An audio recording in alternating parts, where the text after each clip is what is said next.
telescope just revealed something impossible. The universe we thought stretched 14 billion light-years actually spans 93 billion light-years across. The James Webb Telescope looked into a patch of empty sky and found 800,000 galaxies hiding in the darkness. Galaxies that formed when the cosmos was only 300 million years old. Black holes billions of times more massive than they should be. Structures stretching tens of millions of light-years when there wasn't enough time for them to grow.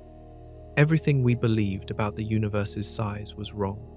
If you're ready to see what's really out there, hit that like button and subscribe. We begin now. Light takes time to travel. When you look at something 1 mile away, you see it as it was 5 microseconds ago. Look at the moon, and you see it 8 seconds in the past. Gaze at the nearest star, and you witness light that left 4 years before today. This is confirmed science. Every photon crossing space carries an image of when it began its journey. The James Webb Telescope sits 1 million miles from Earth, staring into darkness. Its mirror stretches 21 feet across, coated in gold to catch infrared light. Infrared is what remains after visible light has been stretched by the universe's expansion. Think of it like a siren passing you on the highway. The sound drops lower as distance grows. Light does the same thing across cosmic distances. Webb isn't just looking far away, it's looking backward through time itself. The most distant galaxy it found emitted its light 13.5 billion years ago. That means we're seeing this galaxy as it appeared when the universe was only 290 million years old. For perspective, if the universe's age was compressed into 1 year, this galaxy formed on January 2nd. Here's what makes this extraordinary. The light traveling toward us has been moving through space for almost the entire history of existence. When that light began its journey, Earth didn't exist. Our star hadn't formed. The Milky Way was still assembling itself from cosmic gas. Dinosaurs, humans, civilization, everything we know came and went while these photons crossed the void. Every image Webb captures is a fossil, a preserved moment frozen in light. The telescope gathered photons for almost 10 hours to capture one ancient galaxy. 10 hours of collecting light that has been traveling for 13.5 billion years. The patience required is staggering. Scientists used an instrument called a spectrograph to confirm the distance. This device splits light into its component colors, like a prism creating a rainbow. Specific patterns in that rainbow reveal how fast the universe has been expanding since the light was emitted. The farther away something is, the more its light has been stretched. This galaxy showed a redshift of 14.32, the highest ever recorded for a confirmed galaxy. What this means for us, we're not just observing distant objects, we're witnessing the universe's childhood. We're seeing the first structures that would eventually lead to everything we know. Every star, every planet, every atom in your body can trace its origin back to these early moments. But distance creates a problem scientists never anticipated. The galaxy has a name that sounds like a serial number, JADESGSZ 140. Scientists spotted it in October 2023, then spent months doubting what they saw. It appeared too bright, too large, too developed for something that shouldn't exist yet. When astronomers pointed Webb's spectrograph at this galaxy in January 2024, they confirmed their suspicions. The object sits 13.5 billion light-years away, formed just 290 million years after the Big Bang. That puts it in an era called cosmic dawn, when the first stars were supposed to be flickering into existence. Emphasis on supposed to be. Here's the problem. This galaxy measures over 1,600 light-years across. That's tiny compared to modern galaxies, but enormous for its age. It contains several 100 million times the mass of our star, all packed into young stellar populations. The light comes from stars, confirmed by spectral analysis, newly born stars blazing with ultraviolet radiation. Theoretical models predicted early galaxies would be small, dim, simple collections of a few million stars at most. The universe, at 290 million years old, shouldn't have had time to build anything substantial. Gravity works slowly. Gas collapses gradually. Stars form over millions of years. Dark matter halos need time to accumulate enough material to seed galaxy formation. Yet there it sits, bright enough that Webb could detect it even if it were 10 times fainter. That detail terrifies astronomers because it suggests this galaxy isn't alone. If one exists at this distance, dozens more probably hide in regions Webb hasn't surveyed yet. The team found a second galaxy nearly as distant, labeled JADESGS-Z141, two record-breaking galaxies in the same field of view, both showing properties that contradict standard cosmological models, both producing starlight at rates that should be impossible. What makes researchers especially uneasy is the composition. Spectral lines revealed not just hydrogen and helium, but heavier elements: carbon, oxygen, nitrogen. These atoms only form inside stars, then spread through space when those stars explode. That means an earlier generation of stars must have already lived and died before this galaxy formed. The timeline keeps getting pushed backward.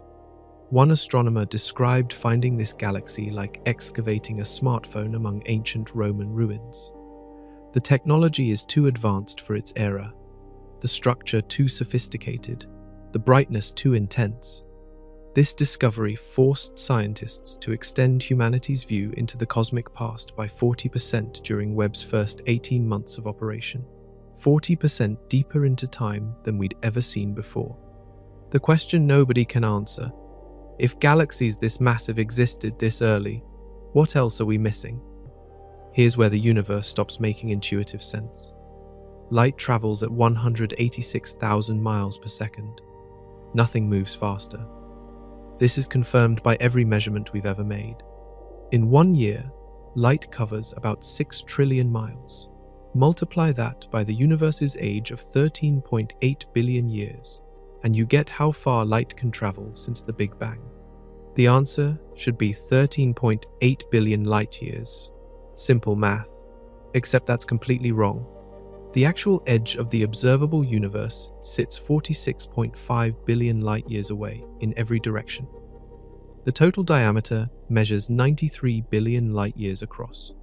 We live in a sphere of space nearly 7 times wider than the distance light could possibly travel in the universe's lifetime. This isn't a mistake, it's expansion. Space itself is stretching. Imagine drawing dots on a balloon, then inflating it. The dots move apart even though they're not traveling across the balloon's surface. The surface between them is growing. Space works the same way. Galaxies aren't flying through space. Space is carrying them apart. When a distant galaxy emitted light 13.5 billion years ago, it was much closer to us than it is now. That galaxy has been moving away from us the entire time its light traveled toward us. By the time that ancient light reaches our telescopes, the galaxy that emitted it has drifted to a current distance of 46 billion light years. Think of it like running on a treadmill towards someone standing ahead of you. While you run forward, the treadmill pulls you backward. You might eventually reach them, but they'll be farther away than when you started. Light does the same thing, fighting against cosmic expansion. Here's what makes this deeply strange. Regions of the universe exist beyond 46.5 billion light years. We know they're there because space extends infinitely in all directions. The observable universe is only the portion where light has had time to reach us. Beyond that boundary, galaxies shine and stars explode and planets orbit. We just can't see them. We never will. The expansion rate is accelerating, confirmed by observations of distant supernovae. This acceleration is caused by something called dark energy, which comprises 68% of everything that exists. Dark energy's density remains constant as space expands, which means its total amount increases as the universe grows larger. What this means? The universe is simultaneously finite in what we can observe and infinite in what actually exists. Every second, the edge of what we can see grows larger, but space itself grows faster. Distant galaxies are disappearing beyond our reach. And stranger still, the rate of expansion seems to be different depending on where we look. Webb stared at a patch of sky slightly larger than 3 full moons for 250 hours. The region is called the Cosmos Webb Field. When Hubble examined this same area, it found roughly 10,000 galaxies. Scientists thought that represented a complete census. They were wrong by a factor of 80. The final Webb image contains 797,942 galaxies, nearly 800,000 distinct collections of stars, each containing billions or trillions of stellar masses. The photograph required combining more than 10,000 individual exposures, carefully aligned and corrected for observational errors. To understand the scale, picture printing the famous Hubble Ultra Deep Field on a standard sheet of paper. The Webb image would need to be printed 13 feet tall by 13 feet wide at the same level of detail, a wall-sized mural of cosmic history. Every single galaxy in this image tells a story. Some formed 12 billion years ago when the universe was young and chaotic. Others took shape relatively recently, just a few billion years back. The catalogue includes measurements for each galaxy's distance, brightness, mass, and star formation rate. Scientists can now track how galaxies evolved across 98% of cosmic time. What makes this image revolutionary isn't just the number of galaxies, it's the distribution. The galaxies aren't scattered randomly. They cluster along invisible threads. They gather at intersections. They avoid certain regions entirely. The pattern reveals the cosmic web, a large-scale structure of dark matter filaments connecting every major mass concentration in the universe. Webb's infrared vision pierced through cosmic dust that had hidden entire populations of galaxies from previous surveys. What appeared empty, invisible light blazes with activity in infrared, dusty regions where new stars form, ancient galaxies whose light has been stretched into wavelengths human eyes can't detect, objects Hubble literally couldn't see. The team spent years developing technology to measure properties of 800,000 galaxies simultaneously, photometry to gauge brightness, morphology to classify shapes, redshift calculations to determine distances, physical parameters to estimate masses and ages. The catalogue represents one of the highest quality datasets in astronomy.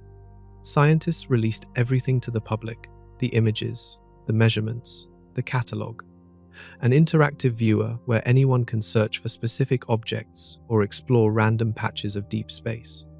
This democratization of data means researchers worldwide can mine the information for discoveries. Before Webb launched, astronomers predicted they would find approximately 10 times fewer galaxies at extreme distances. They estimated galaxies forming within the first 500 million years would be incredibly rare, perhaps a few dozen in a survey this size. The actual count exceeded predictions by a factor of 10. Hundreds of extremely distant galaxies crowded into a cosmic era that should have been nearly empty. Something about early galaxy formation is fundamentally wrong in our models. The Big Bang happened 13.8 billion years ago, confirmed by multiple independent measurements. Afterward, the universe was smooth, nearly uniform. Tiny density fluctuations existed, but matter was spread almost evenly throughout space. Gravity amplifies these fluctuations over time, pulling matter into clumps that eventually become stars and galaxies. This process should be slow, predictable, gradual. Current models estimate how quickly the first structures could form. Gas needs time to cool enough for gravity to compress it. Dark matter halos need to accumulate sufficient mass to attract ordinary matter. Stars need to ignite and produce the heavy elements that seed future star formation. Each step takes millions of years. The math adds up to a clear prediction about how many galaxies should exist at any given cosmic age. Webb found 10 times more galaxies in the early universe than those predictions allowed. 10 times. Researchers checked the instruments, verified the measurements, examined the data for errors. Everything confirmed the same impossible result. Within the first 500 million years after the Big Bang, the cosmos was teeming with galaxies. Bright ones, massive ones, galaxies containing billions of stellar masses worth of material. The universe was producing too much light too early. It had only 400 million years to form structures containing 1 billion times the mass of our star. We don't know how to make that happen, not with current physics, not with current understanding of how matter behaves. One explanation suggests that stars formed more efficiently in the early universe. Perhaps gas collapsed faster because the cosmos was denser. Perhaps gravitational collapse worked differently when space was more compressed. Perhaps environmental conditions allowed star formation to proceed at rates impossible in the modern universe. But this is speculation, not confirmed theory. The observations are real. The explanations remain uncertain. Another possibility involves dark matter. Different models of dark matter predict different abundances of dark matter halos in the early universe. If dark matter behaves differently than the standard model assumes, it could create conditions that accelerate galaxy formation. Measurements from Webb might help distinguish between competing dark matter theories. What troubles astronomers most is the consistency of the surprise.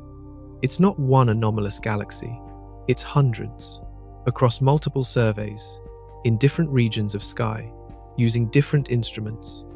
Every deep field Webb examines reveals the same pattern, far more galaxies than should exist. The implications reach beyond simple number counts. If galaxies formed this abundantly, they must have influenced their surroundings earlier than expected. They would have started reionizing the universe sooner. They would have enriched space with heavy elements faster. They would have seeded the formation of larger structures earlier. The entire timeline of cosmic evolution might need revision. Every textbook chapter on the early universe might be incomplete. And some of those early galaxies are so massive, they border on impossible. Astronomers discovered galaxies in the infant universe that weigh 100 times more than theory permits. These objects appeared so impossible that researchers initially called them universe breakers because their existence seemed to violate the laws of cosmology. The problem comes down to time. Building a massive galaxy requires accumulating enormous amounts of matter. Dark matter must collapse into a halo first. Then ordinary matter falls into that halo. Then gas cools and fragments. Then stars form. Then those stars live out their lives and die. Then the heavy elements they produce seed the next generation of stars. This cycle repeats over and over as the galaxy grows. Each step has a minimum duration determined by physics. You can't compress gas faster than the speed of sound without creating shockwaves that heat it back up. You can't form stars instantly. You can't skip the waiting period while stellar evolution proceeds. The standard model of cosmology calculates exactly how massive a galaxy can become at any given age. Some early galaxies exceeded those limits by factors of 10 to 100. They appeared to contain more stars than should be possible given the time available. Their brightness suggested stellar populations too large for the cosmic era in which they formed. Scientists scrambled to explain this. Perhaps the galaxies weren't as massive as they appeared. Perhaps bright active galactic nuclei made them look bigger. Perhaps supermassive black holes at their centers contributed significant light, making the galaxy seem more luminous than the stars alone would produce. Recent analysis suggests this explanation is partially correct, though not completely.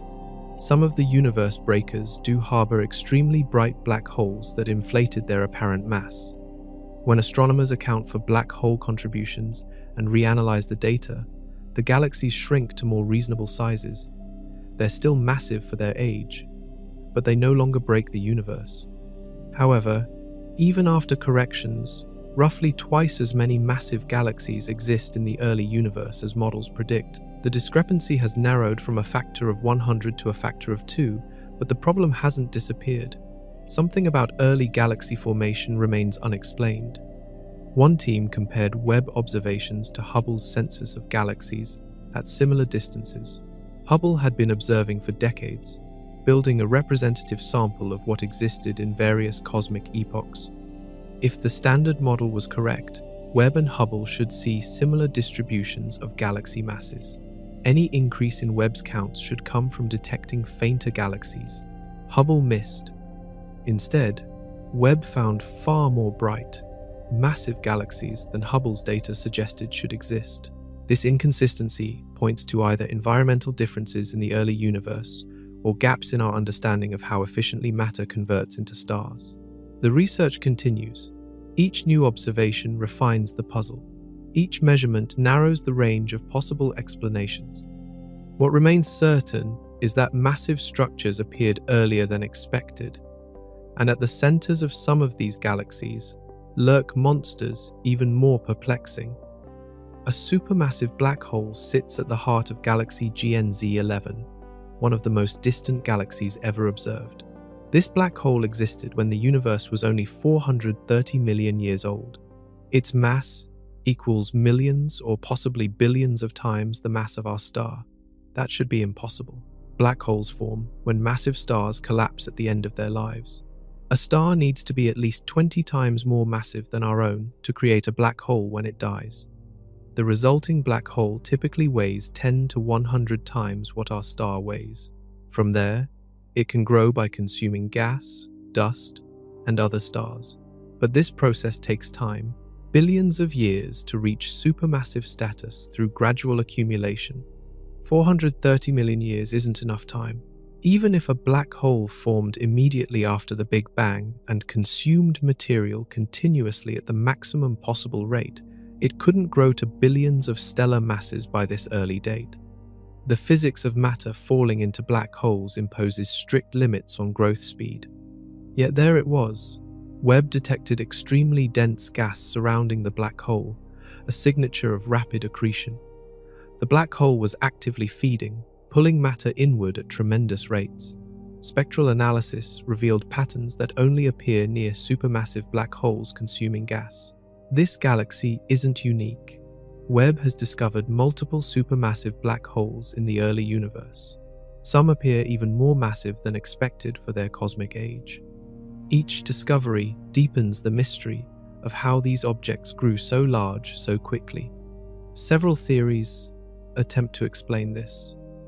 One possibility involves dark stars, theoretical objects powered by dark matter annihilation rather than nuclear fusion. These stars could grow to millions of times the mass of our star before collapsing directly into massive black holes, providing a head start on growth. Another theory suggests that in the dense early universe, gas clouds could collapse directly into massive black holes without forming stars first. If conditions were right, a cloud containing 100,000 stellar masses might compress straight into a black hole of equivalent mass.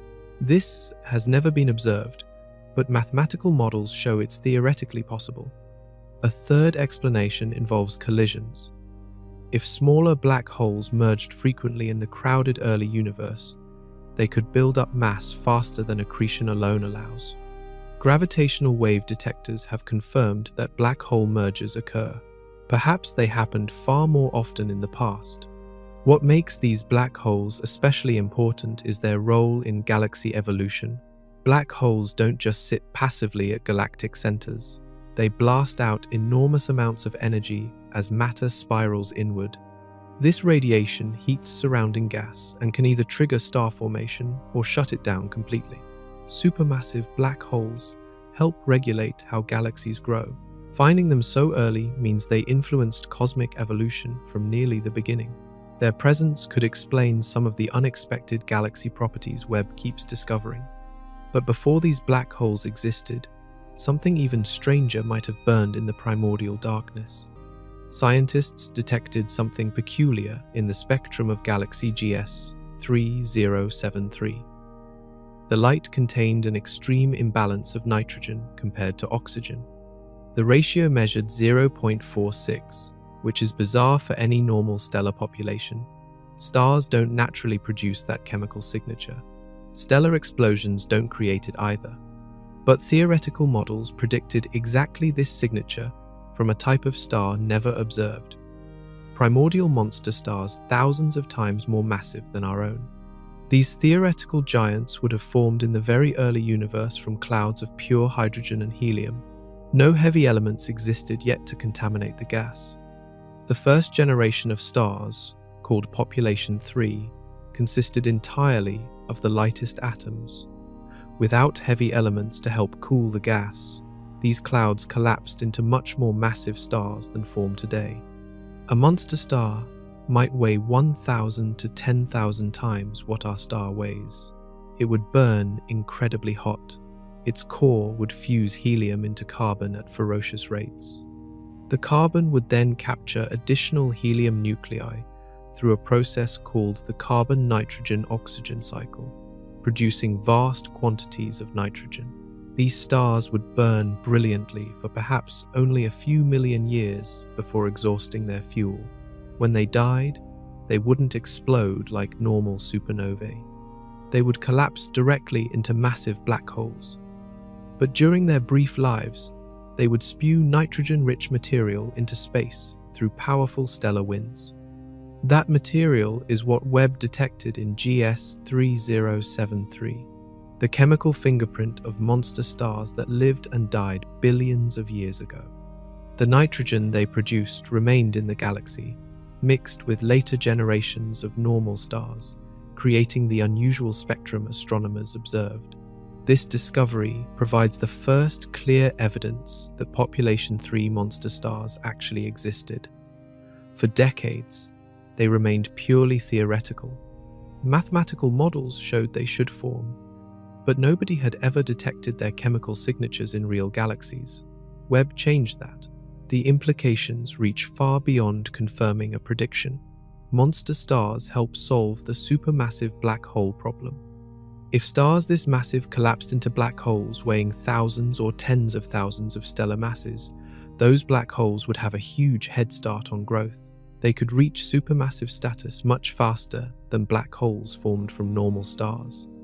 Monster stars also contributed to reionization, the period when the first sources of light began ionizing the hydrogen gas that filled space. Their intense ultraviolet radiation would have stripped electrons from atoms across vast regions, making the universe transparent to light. This process transformed the cosmos from an opaque fog into the clear medium we observe today. Additionally, these stars produced the first heavy elements. Every atom of carbon, oxygen, and nitrogen in the early universe came from stellar interiors. Monster stars forged these elements faster and in greater quantities than normal stars could.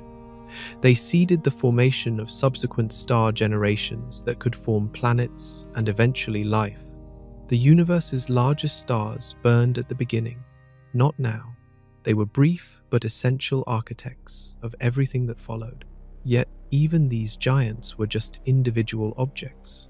The universe's true scale reveals itself in its largest structures.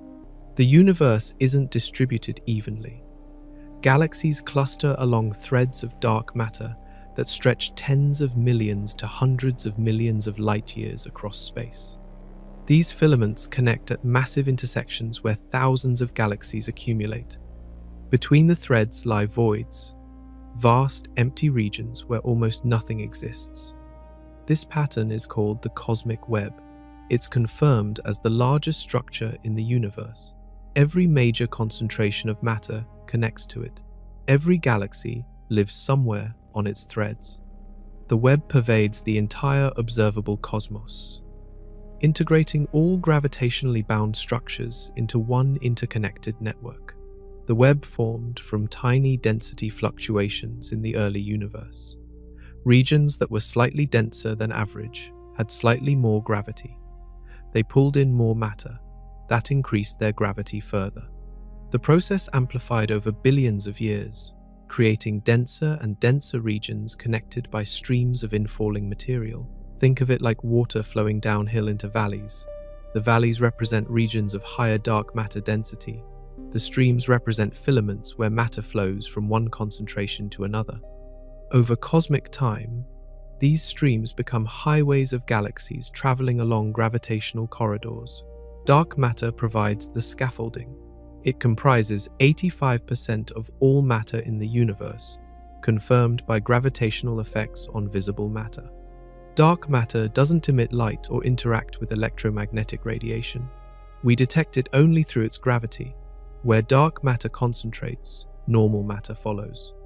Scientists map the cosmic web by surveying millions of galaxies and measuring their positions in three-dimensional space. Patterns emerged. Galaxies line up along specific directions. They cluster at nodes where multiple filaments intersect. They avoid regions between filaments. The distribution reveals the underlying dark matter structure. The local group, which includes our galaxy and Andromeda, sits on a filament connecting the Fornax cluster to the Virgo cluster. This filament stretches approximately 110 million light-years across. Light from some parts of our local structure left when dinosaurs walked on Earth. The largest concentrations occur where filaments meet. These intersections become galaxy clusters, the most massive gravitationally bound objects in existence. A typical cluster might contain 100 to 1,000 galaxies, with a total mass of 100,000 billion stellar masses. They represent the high-density nodes of the cosmic web. Material flows along filaments toward these clusters. Galaxies that started out isolated drift along the threads and eventually join cluster populations. As they travel, they interact with other galaxies. Collisions occur, mergers happen, gas gets stripped away by the hot plasma filling space between galaxies. These environmental effects transform spiral galaxies into elliptical ones. Recent observations detected dark matter directly on filaments for the first time. Using gravitational lensing, scientists observed how light from distant objects bent around invisible mass concentrations along cosmic web threads. The measurements confirmed that dark matter really does line the filaments, not just concentrate at nodes. For the first time, scientists detected dark matter hanging from the cosmic web's terminal segments, the thin threads connecting clusters to individual galaxies.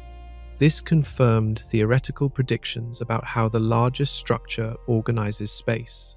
But Webb revealed something even more extreme: specific concentrations that challenge the limits of what the web can build. Astronomers using Webb data discovered a massive chain of at least 20 closely packed galaxies. They call it the cosmic vine. It swoops through space in a bow shape, stretching more than 13 million light-years long and approximately 650,000 light-years wide. For comparison, our entire galaxy measures only 100,000 light-years across. All 20 galaxies showed a redshift of roughly 3.44, meaning their light traveled between 11 and 12 billion years to reach us. They existed when the universe was only a few billion years old. The vine formed during an era when such large structures shouldn't have had time to assemble. What makes the cosmic vine remarkable is its size compared to other galaxy groups at similar distances. It's significantly larger than anything else discovered at this cosmic epoch. The structure appears to be in the process of becoming a galaxy cluster, one of the universe's most massive formations. Current mass estimates place the vine at approximately 260 billion stellar masses. That's already enormous, but it's still growing. Galaxies continue to drift along the filament, drawn by the combined gravity of the structure. Eventually, over the next several billion years, these galaxies will merge into a unified cluster. What puzzles researchers is the state of the two largest galaxies in the vine. When scientists analyzed the wavelengths of light these galaxies emitted, they found that star formation had almost completely stopped. The galaxies are classified as quiescent, meaning they're no longer actively producing new stars. This is unusual for the early universe. Most galaxies at this distance are still forming stars vigorously. Finding large galaxies that have already used up their gas reserves suggests something dramatic occurred. One possibility is that these galaxies resulted from recent mergers. When galaxies collide, they can trigger massive bursts of star formation that consume available gas in a relatively short period. The collision would heat the gas to extremely high temperatures. Hot gas doesn't collapse easily to form stars.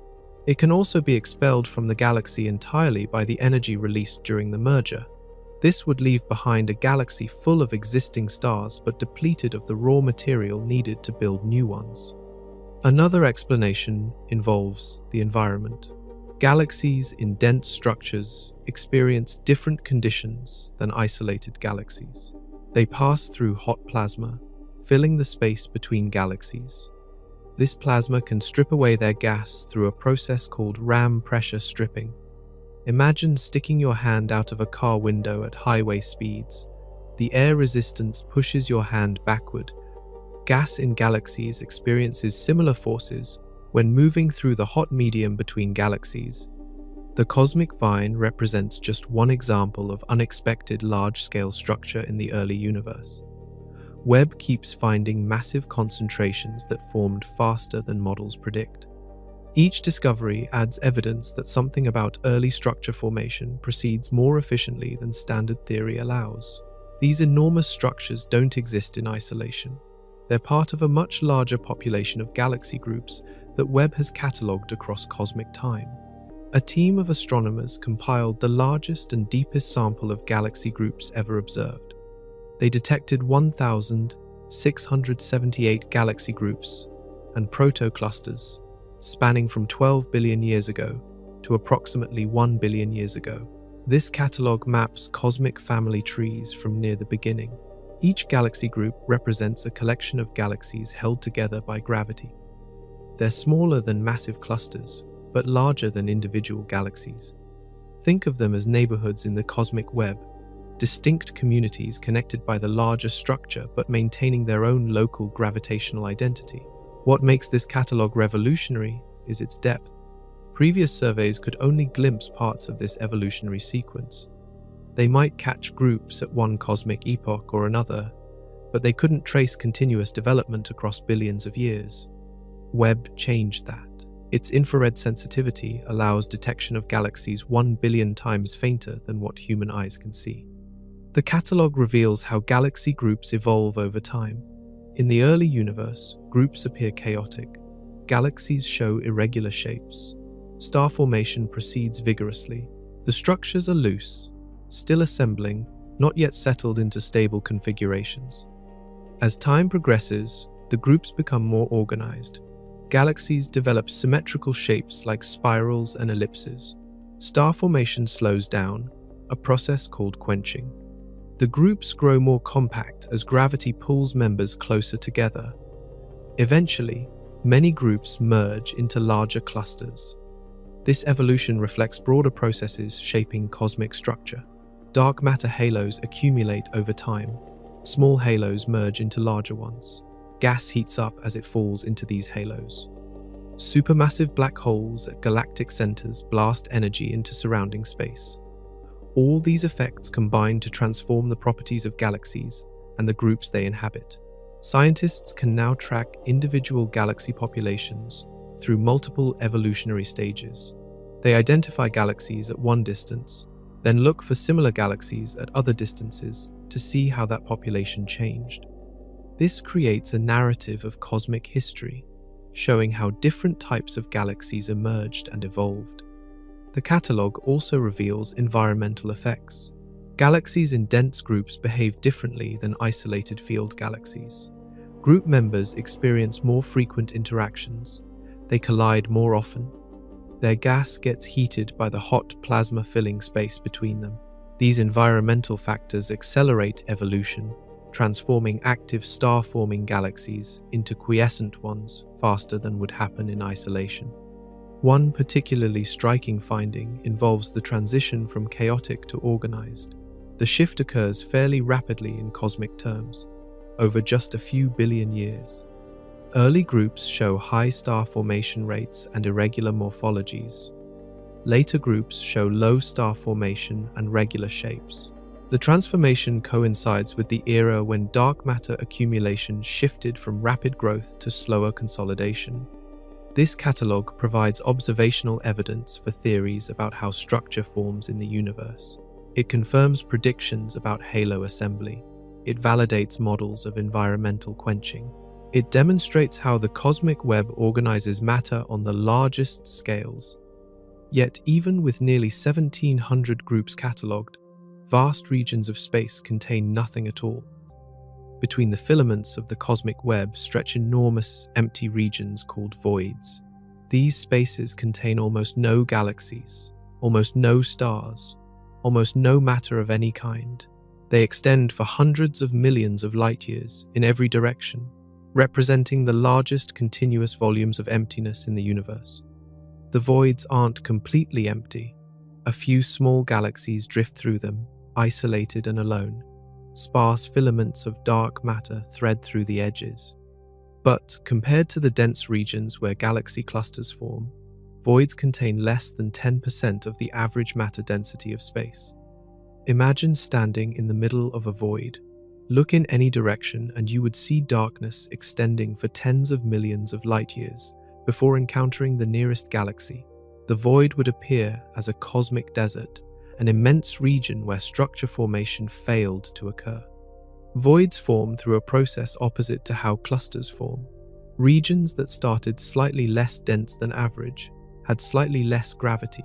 Matter flowed out of these regions toward denser areas. This decreased their density further. The process continued for billions of years, creating vast underdense regions while concentrating matter along the boundaries. These boundaries are where filaments exist. Matter drains from voids and accumulates on the walls, separating them. Over time, voids grow larger as more material evacuates toward the edges.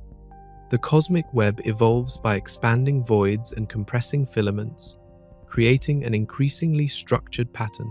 The largest known void stretches approximately 1 billion light-years across. That's roughly 1% of the observable universe's diameter. Light takes 1 billion years to cross it. If you started at one edge and traveled at the speed of light, you would spend 1 billion years crossing nothing but empty space before reaching the other side. Scientists study voids because they provide clean laboratories for understanding cosmic expansion and dark energy. In dense regions, local gravitational effects complicate measurements. Galaxies move under the combined influence of large-scale expansion and local attraction. In voids, local effects are minimal. Galaxies move primarily under the influence of cosmic expansion, making them ideal tracers of how fast the universe is expanding. Void statistics also test cosmological models. The number, size, and distribution of voids depends sensitively on dark matter properties and the initial conditions after the Big Bang. Observing more or fewer voids than predicted would indicate problems with standard theory. So far, void counts match predictions, providing evidence that current models capture the broad outlines of structure formation correctly. What makes voids slightly unsettling is their extremity. The universe could have distributed matter more evenly. Instead, it created these vast empty regions and concentrated almost everything into thin threads and dense nodes. The contrast emphasizes how gravity organizes space, pulling matter together and leaving enormous gaps. Within those gaps, any civilization that arose would see a very different night sky than we do. They would observe far fewer galaxies. Their view of the cosmos would be limited. They might conclude that the universe contains less than it actually does. Meanwhile, the light traveling through both voids and filaments undergoes a transformation that reveals just how far it has come. Every wavelength of light the most distant galaxies emit gets stretched by the expansion of space. Ultraviolet light becomes visible light. Visible light becomes infrared. Infrared stretches into far infrared and beyond. By the time these ancient photons reach our telescopes, their wavelengths have expanded by a factor of 14 to 16 times their original length. This effect is called redshift. The term comes from the fact that stretching wavelengths moves light toward the red end of the spectrum. blue light shifts to red shifts to infrared. The farther a galaxy sits, the more its light has stretched during transit, and the higher its redshift value. Scientists measure redshift using spectroscopy. Specific atoms emit light at precise wavelengths. Hydrogen produces a characteristic line at 92 nanometers in the ultraviolet. When astronomers observe this line shifted to 1,380 nanometers in the infrared, they know the light has been stretched by a factor of 15. This indicates a redshift value around 14. That factor of 15 tells us how much the universe has expanded since the light was emitted. When a galaxy with redshift 14 emitted its light, the universe was 15 times smaller than it is today. All distances were 15 times shorter. All wavelengths were 15 times compressed. Space itself has grown 15-fold since those photons began their journey. Here's where this becomes visually dramatic. The galaxy emitted ultraviolet and blue light from hot young stars. We see none of that in its original form. Every ultraviolet photon has shifted into near-infrared wavelengths between 1 and 3 microns. Every visible photon has stretched to mid-infrared between 3 and 10 microns. The entire spectrum has slid beyond what human eyes can detect. This is why Webb uses infrared detectors. The telescope was specifically designed to observe light from the most distant galaxies, knowing that light would arrive in infrared wavelengths. Previous telescopes like Hubble operated primarily in visible and ultraviolet light. They could detect some infrared, but not at the sensitivity needed to see faint, high redshift galaxies. Webb's instruments cover wavelengths from 0.6 microns to 28 microns. This range captures redshifted light from galaxies at virtually any distance in the observable universe. The near-infrared camera operates from 0.6 to 5 microns. The mid-infrared instrument covers 5 to 28 microns. Together, they see light that has been stretched by factors ranging from 2 to more than 20. The redshift also affects brightness. Stretching wavelengths spreads the energy across a broader spectrum, making objects appear dimmer. Additionally, the expansion of space decreases the rate at which photons arrive. Both effects combine to make high redshift galaxies incredibly faint, despite being intrinsically luminous. Webb overcame this through sheer sensitivity. Its large mirror collects more light than any previous space telescope. Its instruments detect incredibly faint signals. Its position at the second Lagrange point, 1 million miles from Earth, eliminates interference from our planet's heat and light. All these factors allow it to capture photons that have been traveling for 13 billion years. But even as Webb confirms the extreme stretching of light, it has revealed a deeper problem with how we understand expansion itself. The universe is expanding. This is confirmed fact, but when scientists measure how fast it's expanding, they get different answers depending on which method they use. This discrepancy is called the Hubble tension, and it represents one of the most significant mysteries in modern cosmology. One method looks at the early universe. Scientists measure the cosmic microwave background, the faint radiation left over from the Big Bang. This radiation shows a pattern of hot and cold spots that reveals the universe's properties 13.8 billion years ago. From that pattern, they can calculate how fast the universe should be expanding today. The answer comes out to approximately 67 kilometers per second per megaparsec. The other method looks at the nearby universe. Astronomers measure distances to galaxies using objects called Cepheid variable stars and Type 1a supernovae.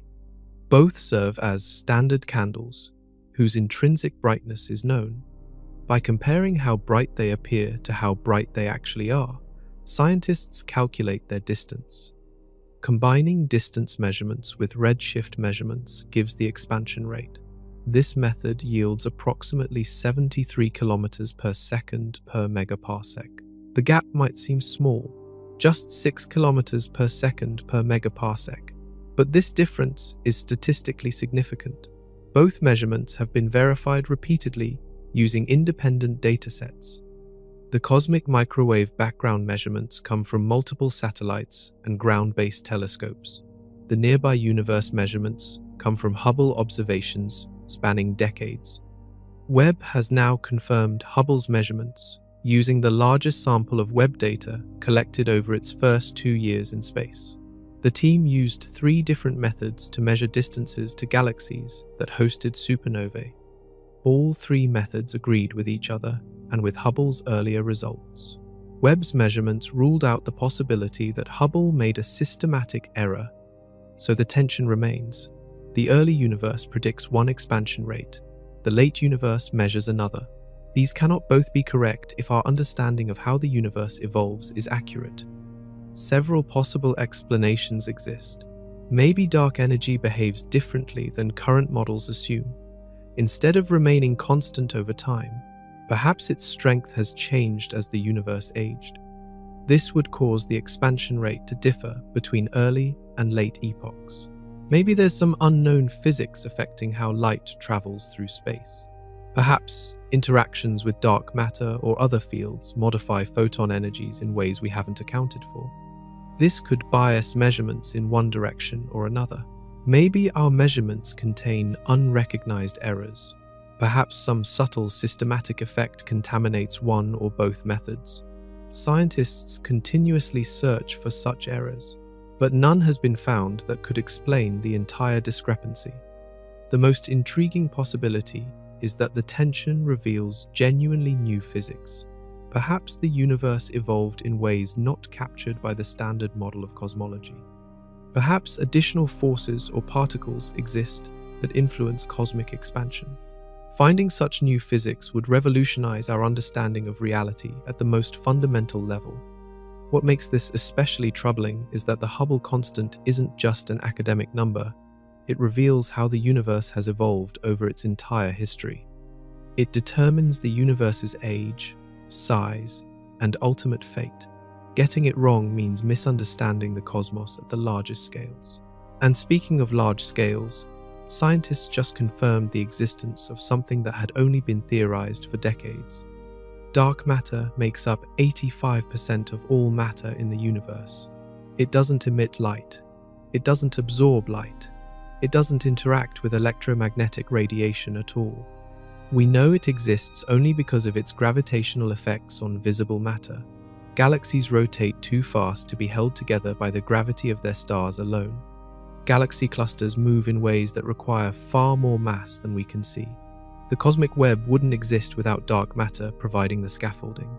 For decades, scientists theorized that dark matter should line the filaments connecting galaxy clusters. Mathematical models showed it clearly. Simulations demonstrated how dark matter would flow along these threads, creating channels where ordinary matter would follow. But nobody had directly observed dark matter on the filaments themselves. Until now, researchers from Yonsei University in Seoul used the Subaru telescope in Hawaii to study the Coma cluster, a collection of over 1,000 galaxies located 321 million light-years away. They employed gravitational lensing, an effect where massive objects bend light passing nearby. When light from distant galaxies travels past a concentration of dark matter, the dark matter's gravity curves space, causing the light to follow a curved path. This creates distortions in the images of background galaxies. Their shapes appear stretched or warped. By carefully measuring these distortions, astronomers can map where dark matter concentrations exist. The team detected dark matter along the terminal segments of cosmic web filaments dangling from the Coma cluster. These terminal segments are the thin threads connecting the main filament to individual galaxies. Previous observations had seen dark matter in the main filaments and at the nodes where filaments intersect. This marked the first detection on the smallest threads of the web. This discovery confirms theoretical predictions about how the cosmic web organizes space. Dark matter doesn't just concentrate at nodes. It genuinely pervades the entire network, creating a continuous structure spanning the universe. Galaxies don't drift through empty space. They slide along dark matter highways that guide their motion, The Coma Cluster itself sits on what's called the Great Wall, one of the largest structures ever discovered. The Great Wall was actually the first super-large structure identified in the universe. It's a massive sheet of galaxies stretching across hundreds of millions of light-years. The Coma Cluster represents one of the densest regions where multiple filaments converge. What makes this observation technically impressive is the difficulty of gravitational lensing measurements. The distortions are subtle. Background galaxies appear only slightly stretched. Detecting this requires extremely precise measurements of galaxy shapes, correlating those shapes across large areas of sky, and carefully removing all other sources of distortion like atmospheric effects or telescope optics.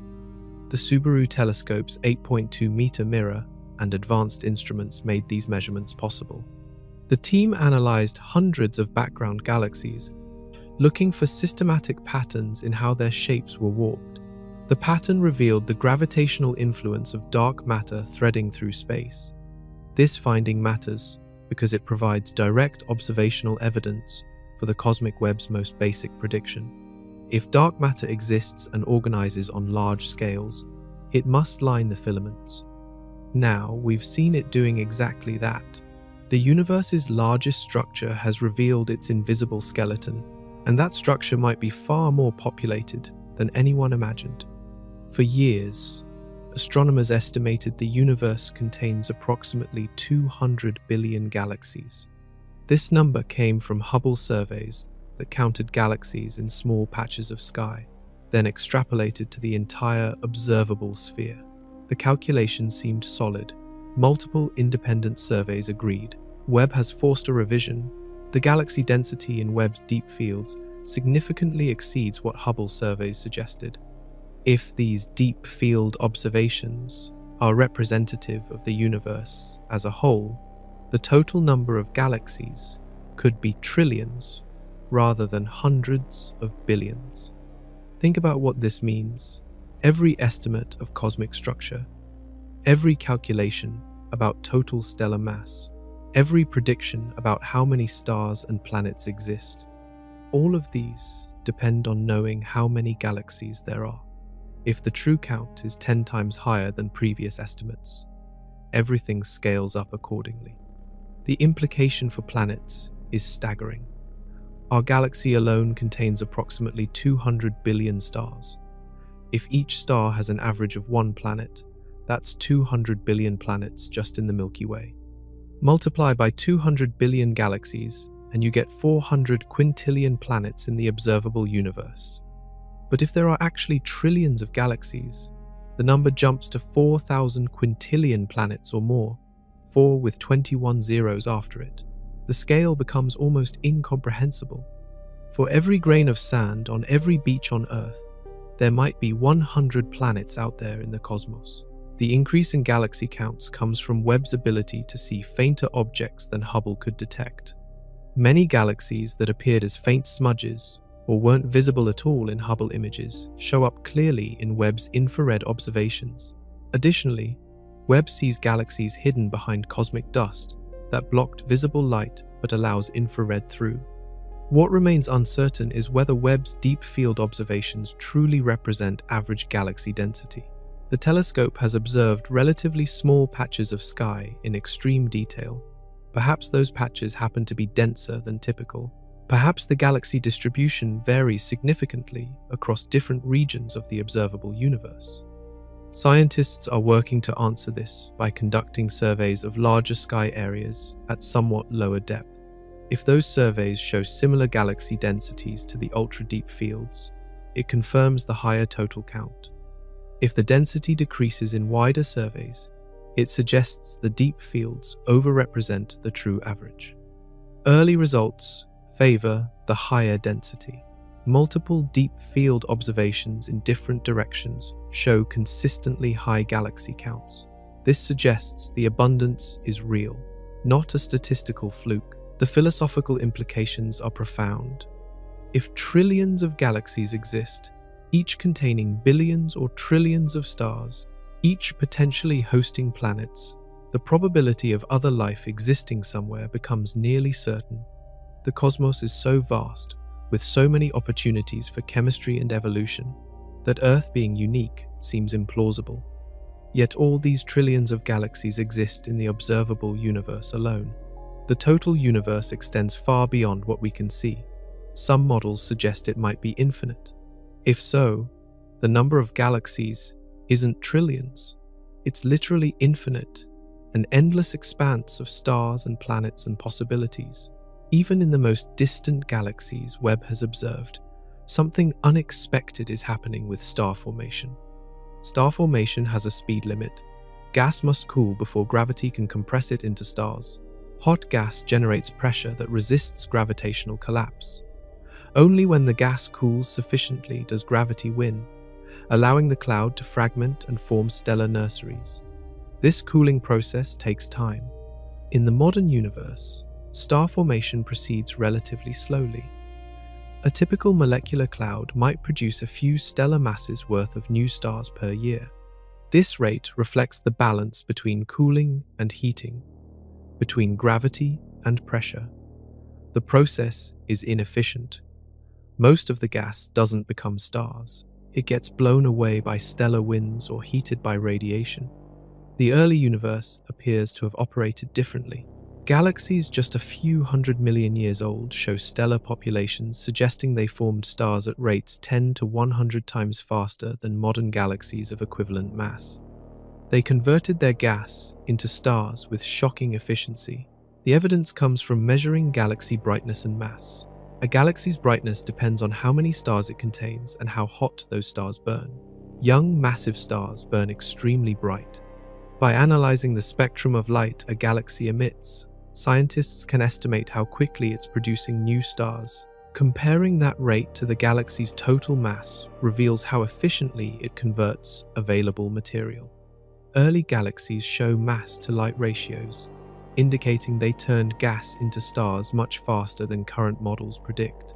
One explanation suggests the early universe was denser, making gravitational collapse more effective. When matter is compressed into a smaller volume, clouds collide more frequently. Collisions trigger star formation. Higher collision rates mean more stars. Another possibility involves gas composition. The first generations of stars formed from pure hydrogen and helium. Modern stars form from gas enriched with heavy elements produced by previous stellar generations. Heavy elements help gas cool more efficiently through various atomic processes. Paradoxically, this might make modern star formation slower. Pure hydrogen gas might collapse more rapidly under the right conditions because it has fewer cooling channels that could complicate the collapse process. Environmental factors could also play a role. Early galaxies experienced more frequent mergers because the universe was smaller and galaxies were closer together. Mergers funnel gas toward galactic centers, where it accumulates in dense concentrations. These dense regions can form stars at tremendous rates, sometimes producing thousands of stellar masses per year in brief periods called starburst events. However, these explanations remain partly speculative. Nobody has definitively proven why early star formation proceeded so rapidly. Observations confirm it happened. Theory struggles to fully explain how. What makes this especially puzzling is that rapid star formation should deplete available gas quickly. If a galaxy forms stars at 100 times the normal rate, it should exhaust its fuel in 1/100th the usual time. Yet many early galaxies show large stellar populations that required sustained star formation over millions or tens of millions of years. Where did all that gas come from? How did it remain available instead of being consumed immediately? One possibility involves cold gas streams. Simulations show that gas can flow directly from intergalactic space into galaxies along cosmic web filaments.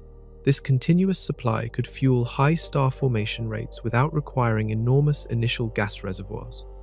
What becomes clear is that the early universe was not simply a younger version of today's cosmos. It operated under different conditions that produced different outcomes. The most massive structures gravity can hold together are galaxy clusters. These are the nodes where cosmic web filaments intersect. regions so dense with matter that hundreds or thousands of galaxies congregate in a volume spanning just a few million light-years. A typical massive cluster contains approximately 100,000 billion times the mass of our star. That number is almost impossible to comprehend.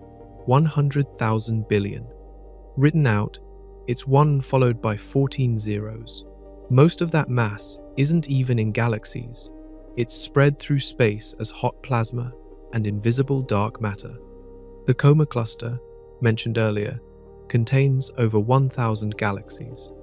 The entire structure weighs roughly 10,000 trillion stellar masses. Light takes millions of years to cross from one side to the other. If you could somehow stand in the middle of this cluster, you would see galaxies in every direction, filling the sky with distant spirals and ellipticals. These clusters emit tremendous amounts of X-ray radiation. The space between galaxies isn't empty. It's filled with plasma, heated to tens of millions of degrees. This plasma formed when galaxies fell into the cluster's gravitational well. As they plummeted inward, friction with existing gas heated both to extreme temperatures. The hot gas now radiates energy across the electromagnetic spectrum. Galaxy clusters also serve as gravitational lenses. Their enormous mass warps space-time so severely that light from background galaxies bends around them. This creates multiple images of the same distant galaxy, stretched into arcs and rings. Astronomers use these distortions to measure the cluster's total mass, including dark matter that emits no light.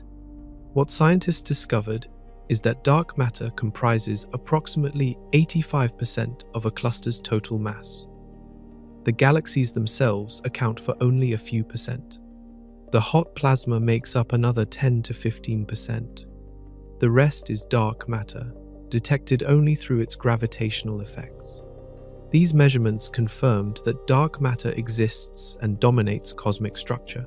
Without dark matter, clusters would fly apart. The galaxies move too fast for the gravity of visible matter alone to hold them together. Dark matter provides the additional gravity needed to keep everything bound. Clusters also mark the end of structure formation at the largest scales. Superclusters exist, which are collections of multiple clusters connected by filaments. But superclusters aren't gravitationally bound. They're simply regions where clusters happen to be relatively close. Cosmic expansion will eventually pull superclusters apart. Clusters represent the largest objects that will remain intact as the universe continues expanding. As time progresses, clusters will absorb more galaxies from surrounding filaments. They'll grow more massive. Their gravitational pull will strengthen. Eventually, billions of years from now, the galaxies within clusters will merge into single enormous elliptical galaxies. The cluster will become a swarm of stars instead of a collection of distinct galaxies. But clusters aren't just being pulled together by gravity, they're also being pushed apart by something far more mysterious and far more powerful. 68% of everything that exists is dark energy. Not dark matter, not ordinary matter, not radiation, dark energy. A mysterious force that pushes space apart, accelerating cosmic expansion. Scientists discovered dark energy in 1998 by observing distant supernovae. Type 1a supernovae explode with consistent brightness, making them excellent distance markers. When astronomers measured how fast these supernovae were receding, they expected to find that cosmic expansion was slowing down. Gravity should gradually break the expansion over billions of years. Instead, they found expansion accelerating. Distant supernovae were farther away than they should be if expansion had remained constant or decreased. Something was pushing space apart faster and faster. That something is dark energy. Dark energy has a bizarre property. Its density remains constant as the universe expands. Normal matter gets diluted when space grows larger. If you have 1 particle per cubic meter, doubling the volume gives you 1 particle per 2 cubic meters. The density decreases. Dark energy doesn't work this way. When space expands, dark energy's density stays the same. More space means more total dark energy. Think about what this implies.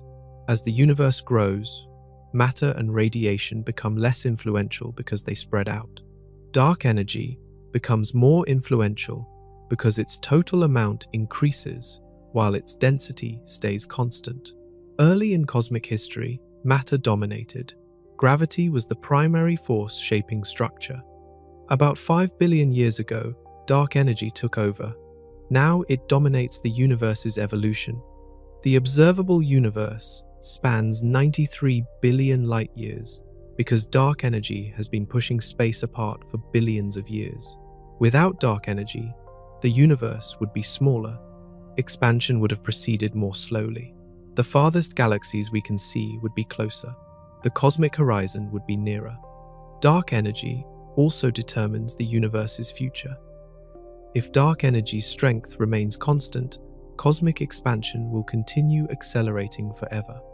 Galaxy clusters will remain gravitationally bound, but everything outside our local group will eventually recede beyond the cosmic horizon. Trillions of years from now, any observers in our galaxy will see only darkness beyond our immediate neighbors. The rest of the universe will have raced away faster than light can travel. If dark energy strengthens over time, the outcome becomes more extreme, an accelerating acceleration. Eventually, dark energy might grow strong enough to overcome gravity on smaller scales. It would rip apart galaxy clusters, then galaxies, then star systems, then planets, then molecules, then atoms. This scenario is called the Big Rip. It's theoretical, not confirmed, but measurements of dark energy's properties help determine if it's possible. Current measurements suggest dark energy's strength has remained relatively constant over the past several billion years. The equation of state parameter, which describes how dark energy's pressure relates to its density, appears to be approximately -1. This value corresponds to a cosmological constant, Einstein's original proposal for why the universe doesn't collapse under gravity. But measuring dark energy's properties precisely is difficult. Small uncertainties in the measurements leave room for various theoretical possibilities. Scientists continue observing distant supernovae, mapping galaxy distributions, and measuring cosmic expansion to nail down exactly how dark energy behaves. What remains absolutely certain is that dark energy exists, dominates the cosmos, and controls the universe's ultimate fate. And as it pushes space apart, something strange happens to time itself. Cosmic expansion affects time. This is confirmed by Einstein's theory of relativity. As space expands, objects at different distances experience time at different rates relative to an observer. The effect is subtle but real. Consider a galaxy at the edge of the observable universe. From our perspective, that galaxy appears to be moving away at speeds approaching the speed of light. According to relativity, time slows down for objects moving at high velocities relative to an observer. This means clocks in that distant galaxy tick slower from our viewpoint. But here's where it gets strange. From the perspective of observers in that distant galaxy, their clocks tick normally. They see our galaxy moving away at near light speeds. From their viewpoint, our clocks are the ones running slow. Both perspectives are equally valid. Time dilation is relative, not absolute. This creates a peculiar situation at cosmic horizons. Galaxies currently at the edge of the observable universe are receding at the speed of light due to cosmic expansion. From our frame of reference, time in those galaxies has slowed to a near stop. We see them frozen at a particular moment in their evolution. Their light reaches us, but it's been redshifted to such extreme wavelengths that it becomes nearly impossible to detect. As cosmic expansion accelerates, more galaxies will cross this horizon. They'll recede faster than light can travel through expanding space. Once they cross that boundary, no signal they emit will ever reach us. They effectively disappear from the observable universe. From our perspective, they freeze at the moment they cross the horizon, their time appearing to stop completely. Meanwhile, objects closer to us experience less time dilation. Nearby galaxies recede slowly enough that time dilation effects are minimal. Galaxies in our local group aren't receding at all. We're all gravitationally bound together. Time passes normally for them relative to us. This means the observable universe is filled with objects at different stages of time progression from our viewpoint. The farthest galaxies appear frozen in the early universe. Intermediate distance galaxies show moderate time dilation. Nearby galaxies experience time at rates similar to ours. We're looking at a temporal gradient spanning the entire cosmic horizon. Gravitational time dilation adds another layer of complexity. Regions of stronger gravity experience slower time relative to regions of weaker gravity. Near a massive galaxy cluster, time passes slightly slower than in the voids between filaments. Near a black hole, time slows dramatically. At the event horizon of a black hole, time appears to stop completely from an external observer's perspective. All these effects combine to create a universe where time is not a single universal flow, but a complex patchwork of different rates depending on location, velocity, and gravitational environment. Every point in space has its own unique experience of time's passage. For practical purposes, these differences are usually tiny. Human lifespans are too short to notice cosmic time dilation. Even over the history of Earth, the effects are negligible. But when observing across billions of light years and billions of years of cosmic history, time dilation becomes significant. Webb observes galaxies as they appeared billions of years ago. But from those galaxies' perspectives, time has continued flowing normally. They've evolved, changed, possibly merged with other galaxies or died in collisions. We'll never see those later stages because the light showing us what happened next is still traveling through space, stretched and diluted by expansion. What we see is a universe frozen in layers of the past, each layer representing a different cosmic epoch and a different moment in time. Hubble Space Telescope, launched in 1990, and revolutionized astronomy. For over 3 decades, it captured stunning images of the cosmos. Its ultra-deep field showed nearly 10,000 galaxies in a patch of sky the size of a grain of sand held at arm's length. Scientists considered it the deepest view ever obtained. Then Webb pointed at the same regions, where Hubble saw empty darkness between galaxies. Webb detected countless additional objects. Faint red smudges invisible to Hubble blazed clearly in Webb's infrared detectors. The darkness wasn't empty. It was filled with galaxies Hubble simply couldn't see. The difference comes down to wavelength. Hubble operates primarily in visible and ultraviolet light, with some near-infrared capability. Its instruments are optimized for wavelengths human eyes can detect. This works perfectly for nearby galaxies whose light hasn't been severely redshifted. But for the most distant galaxies, visible light has stretched into infrared wavelengths. What left those galaxies as blue and ultraviolet light arrives at our telescopes as infrared radiation. Hubble's visible light detectors couldn't capture it. The galaxies remained invisible, hidden not by dust or distance, but by the fundamental properties of cosmic expansion. Webb was designed specifically to see this invisible population. Its instruments cover infrared wavelengths from 0.6 microns all the way to 28 microns. This range captures light from galaxies at virtually any redshift. The telescope operates at temperatures near absolute zero to prevent its own heat from overwhelming the faint infrared signals it's trying to detect. The result is revelatory. Regions Hubble imaged as black voids now show structure. Galaxies appear where nothing seemed to exist. The cosmic landscape has gained depth and detail that was literally invisible before. Cosmic dust also plays a role. Dust particles scatter and absorb visible light, but allow infrared to pass through relatively unimpeded. Star-forming regions are often shrouded in thick dust clouds. Hubble saw these regions as dark patches. Webb sees through the dust to reveal the stellar nurseries hidden inside. This effect appears throughout the universe. Dusty galaxies that appeared faint or invisible in Hubble images shine brightly in Webb observations.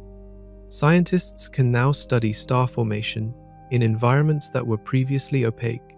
They can measure how much dust exists in different galaxies and different cosmic epochs. they can determine how dust affects galaxy evolution. The comparison between Hubble and Webb images of the same objects is striking.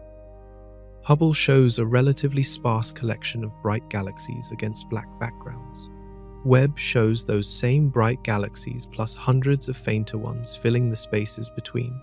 The universe appears more crowded, more active, more complex. This doesn't mean Hubble was somehow inferior.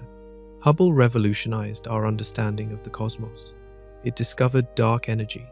It measured the universe's expansion rate. It determined the ages of the oldest stars.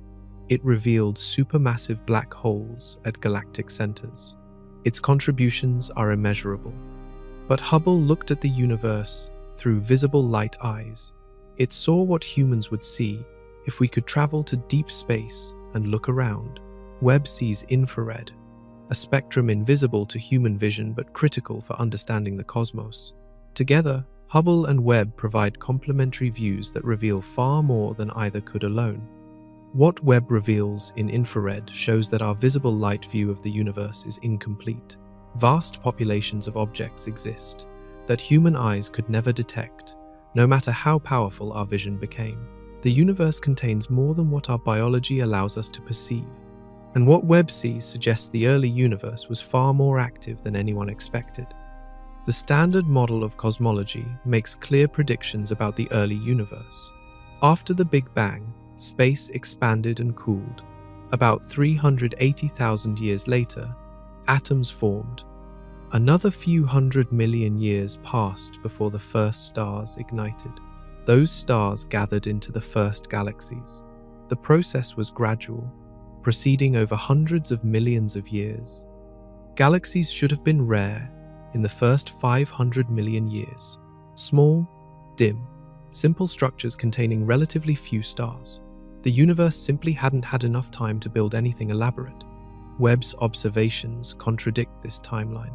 Within the first 400 million years, the cosmos was already producing enormous amounts of light. Bright galaxies blazed across space. Massive structures had assembled. The early universe appears far more luminous than models predicted. Scientists are calling this the too much light too early problem. The observations are clear. Multiple independent surveys confirm it. Different instruments verify it. The early universe was brighter than it should have been given the time available for galaxy formation. One measurement captures this problem perfectly. Researchers calculated the total amount of light produced by all galaxies in the first billion years after the Big Bang. They compared this to theoretical predictions of how much light should exist based on standard structure formation models. The observations exceeded predictions by factors of 2 to 10, depending on the exact cosmic epoch examined. 2 to 10 times more light. That's not a subtle discrepancy. It's a fundamental challenge to our understanding of how galaxies form and evolve. Something about the early universe allowed it to produce stars and galaxies far more efficiently than the same processes work today. Several explanations have been proposed. Perhaps the initial mass function was different in the early universe. The initial mass function describes the distribution of stellar masses when stars form. Modern star formation produces mostly small stars with a few massive ones. Maybe early star formation produced more massive stars proportionally. Massive stars burn brighter than small ones, so this would increase total light output. Another possibility involves star formation efficiency. In the modern universe, only a small fraction of available gas actually becomes stars. Most gas gets heated, blown away, or remains in diffuse clouds. Perhaps in the early universe, environmental conditions allowed gas to convert into stars more efficiently. Higher efficiency means more stars per unit of gas, producing more light. Black holes might contribute as well. Active galactic nuclei, powered by supermassive black holes consuming matter, can shine brighter than entire galaxies.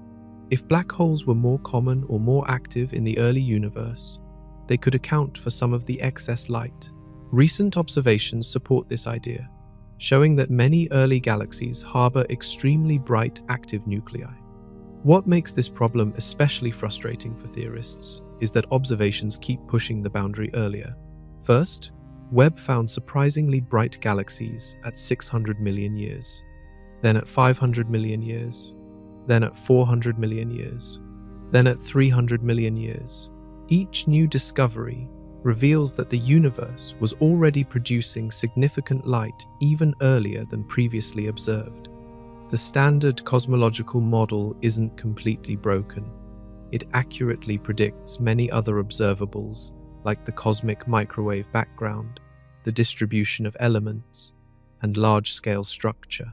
But it clearly misses something important about early galaxy formation. Resolving this problem might require new physics. Perhaps dark matter behaves differently than assumed. Perhaps star formation proceeds through mechanisms we haven't discovered. Perhaps the initial conditions after the Big Bang were more complex than current models capture. What remains certain is that the universe's infancy was far more active and bright than anyone predicted, and the light we see from that era traveled across distances that reveal just how limited our view truly is. Light from the edge of the observable universe has been traveling for 13.8 billion years. During that time, cosmic expansion has carried the source of that light to a current distance of 46.5 billion light-years away.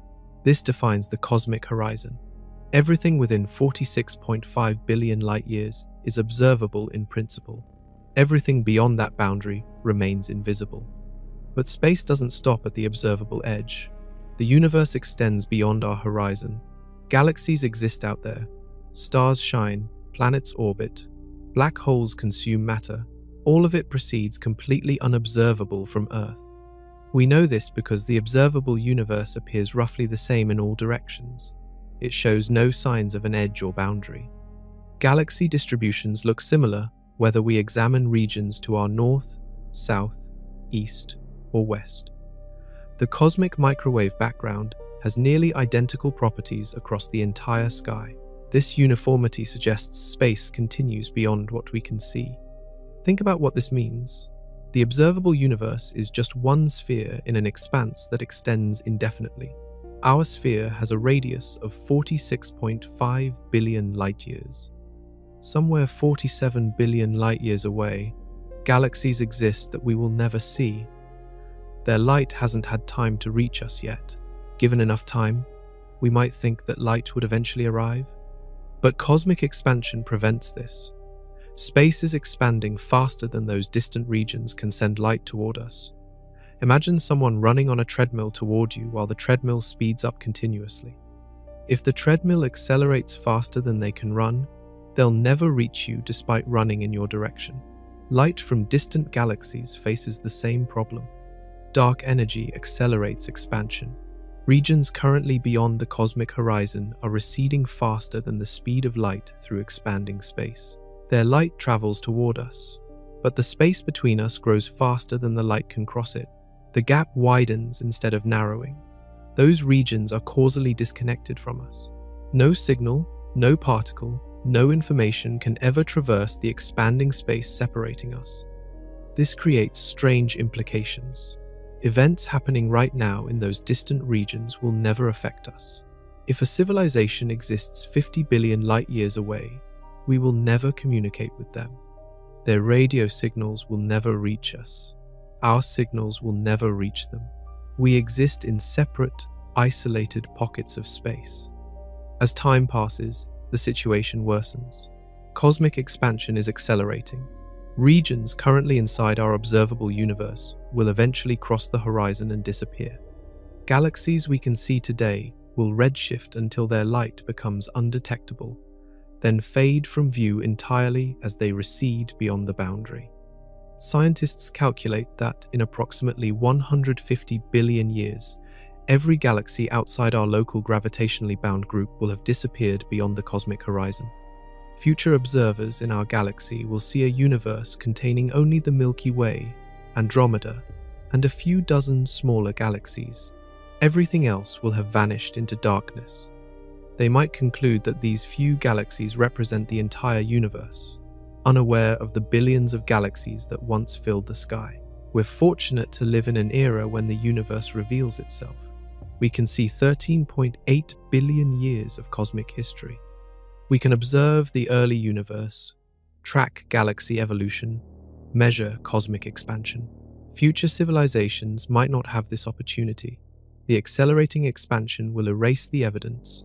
But even now, with all our telescopes and technology, we see only a fraction of what exists. The majority of the universe lies beyond our reach. The observable universe measures 93 billion light-years across. That number seems enormous. It contains somewhere between hundreds of billions and trillions of galaxies, countless stars, unimaginable numbers of planets. Yet this entire sphere represents only what we can observe, not the totality of what exists. The actual universe is larger, potentially much larger, possibly infinite. Current measurements suggest space is geometrically flat. This means parallel lines remain parallel forever. Triangles drawn across cosmic distances have angles that sum to 180 degrees. Euclidean geometry applies. And in flat, infinite space, the universe extends without bound in all directions. If the universe is infinite, then beyond our observable sphere lies more space, containing more galaxies, stretching on forever. For every galaxy we can see, infinite galaxies exist that we cannot. For every star in the observable universe, infinite stars shine beyond our horizon. The numbers become meaningless because infinity exceeds any finite count by an infinite amount. Some cosmological models suggest the universe is finite but unbounded, similar to the surface of a sphere. You could travel in a straight line and eventually return to your starting point after circumnavigating the entire space. In such a universe, the total volume is large but finite.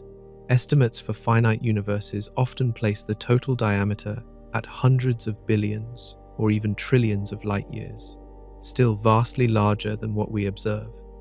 Whether finite or infinite, the universe beyond our horizon contains structures and phenomena we cannot detect. Galaxy clusters form there. Cosmic web filaments connect across distances we'll never measure. Stars explode.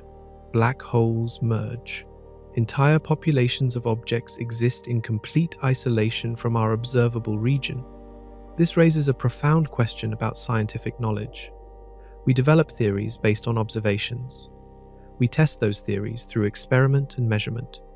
Our most successful theories, like general relativity and quantum mechanics, have been verified countless times within the observable universe. But do they apply beyond our horizon?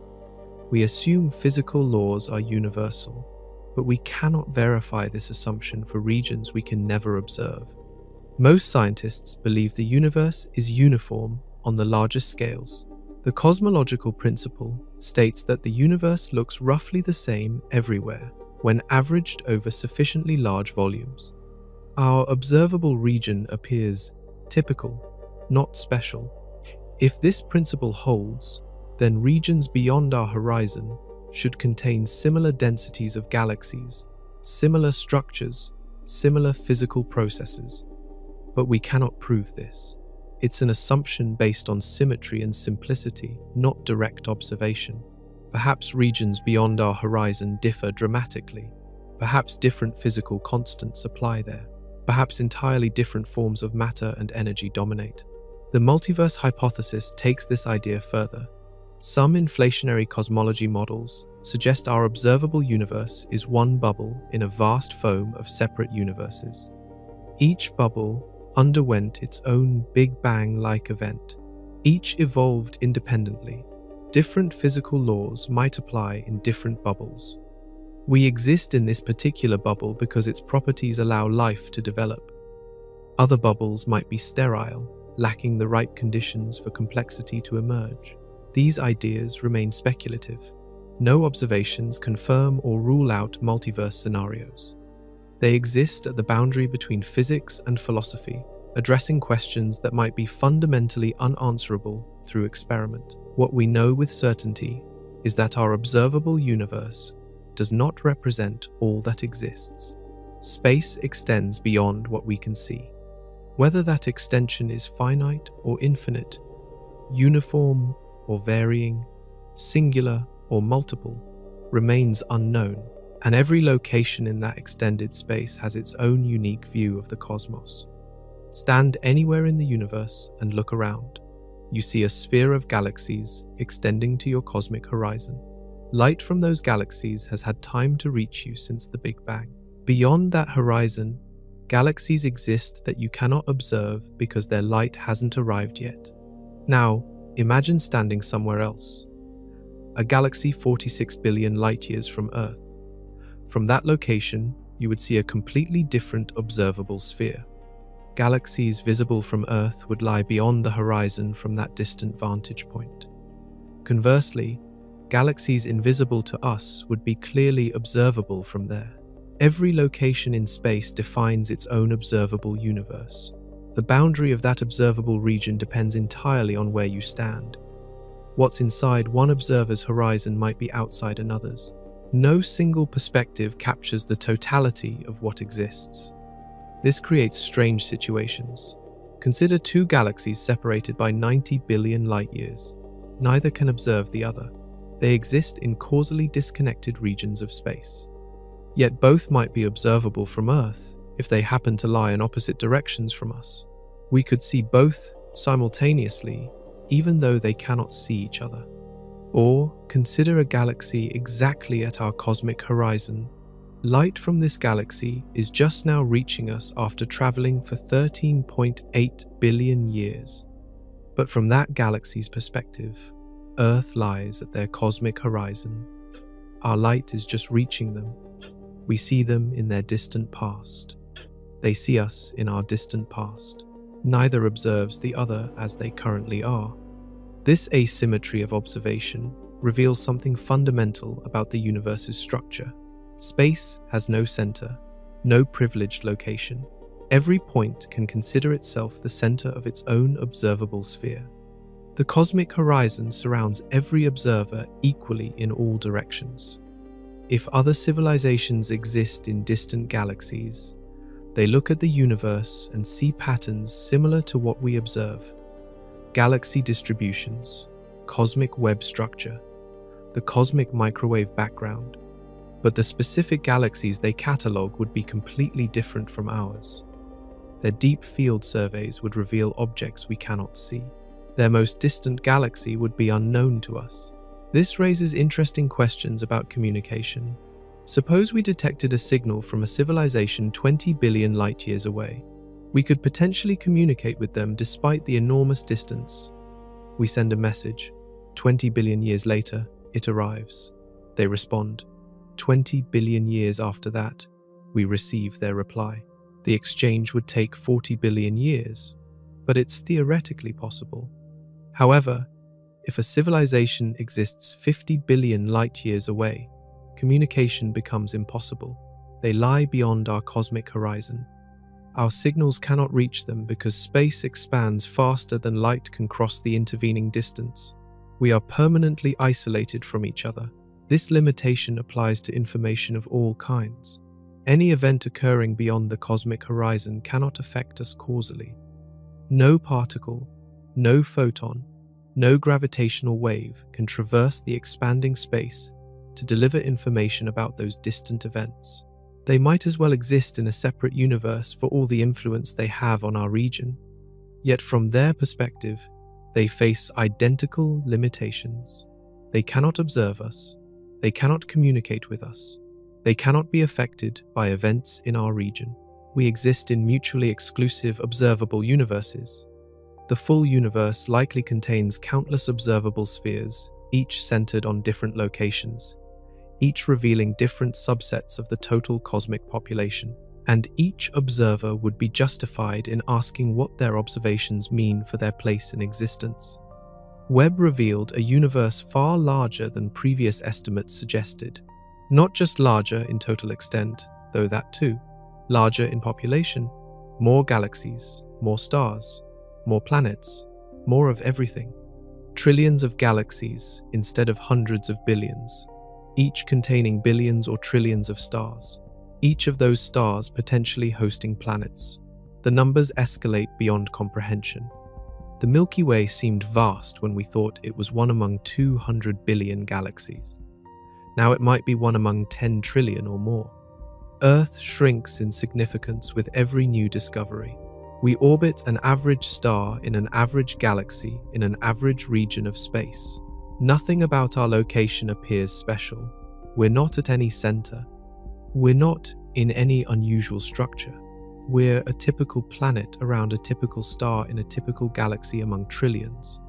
This realization has been building for centuries. Copernicus showed that Earth orbits the star, not the other way around. Later, astronomers showed our star is ordinary, one among hundreds of billions.